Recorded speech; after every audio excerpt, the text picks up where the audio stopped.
Hey folks, this is Jake Davis with an on-the-fly review for you. And today, I'm talking about Ralph Breaks the Internet. Released on Thanksgiving weekend, I believe. Directed by Rich Moore, Phil Johnston.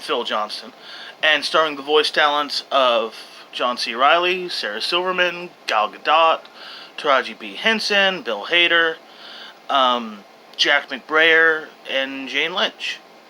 And a cameo from Alan Tudyk in there, playing one guy.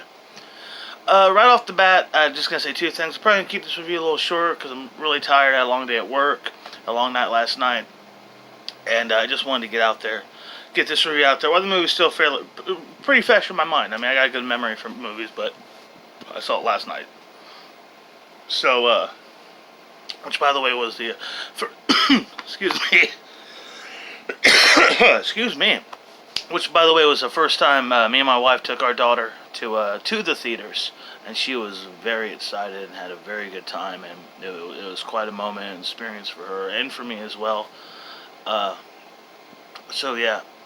That being said, right off the bat, I gotta say, what's with this title? What's with the title of this movie? Ralph Wrecks the Internet. That's your title. It's like the third time Hollywood's done this year alone. These obviously bad sequel titles. I mean, this should have been Ralph Wrecks the Internet. They should have just called it The Crimes of Grindelwald, and they should have called it Jurassic Kingdom.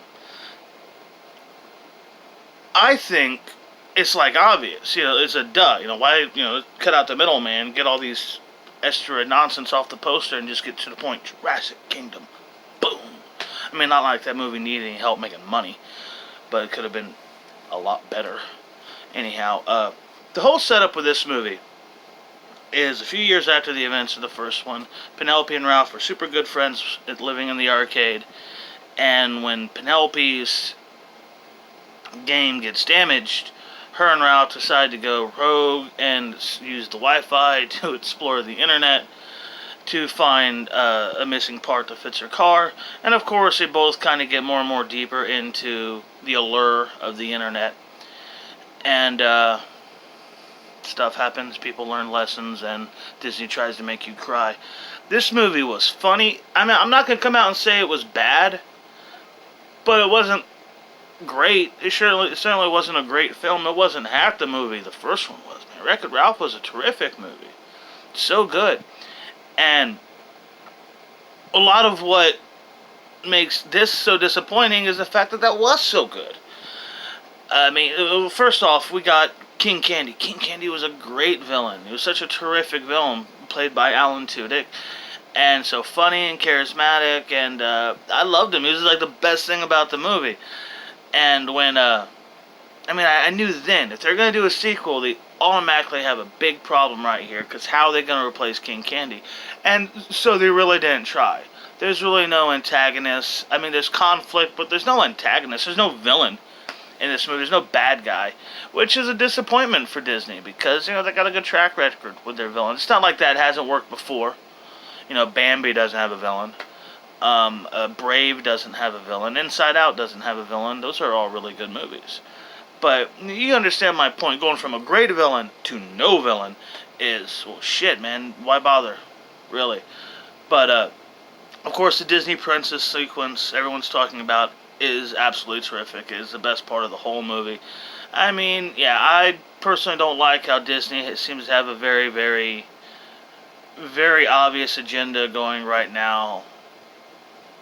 But at the same time, as long as they keep making... If the movies are good, I can get over an agenda.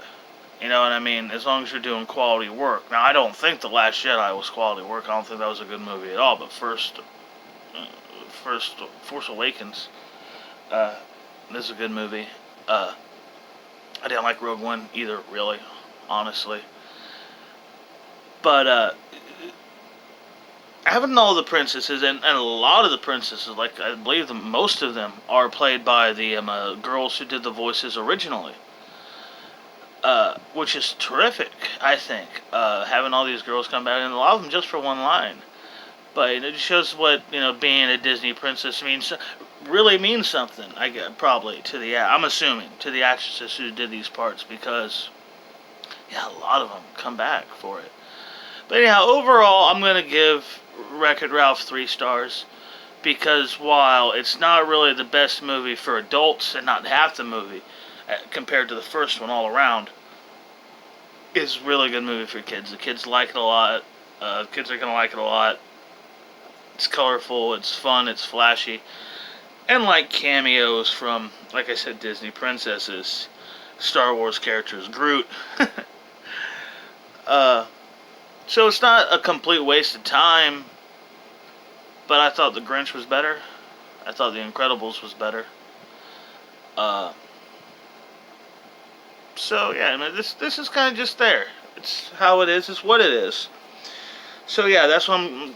This is already longer than I thought it was gonna be. So yeah, that's what I gotta say about Wreck-It Ralph 2. Or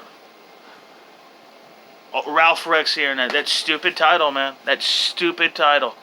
I almost want to give it 2.5 stars, but 2.5 stars is bad. That's a bad movie, and this isn't a bad movie. So 3 stars is the absolute most I can give this, and it's pushing it with that. So Ralph, almost said it again. Almost said the good title again. Ralph Breaks the Internet is a 3-star movie, and that's it. Hope you like this review. Please like, comment, share, all that razzmatazz. I'm Jake Davis, and I'll catch you on the fly.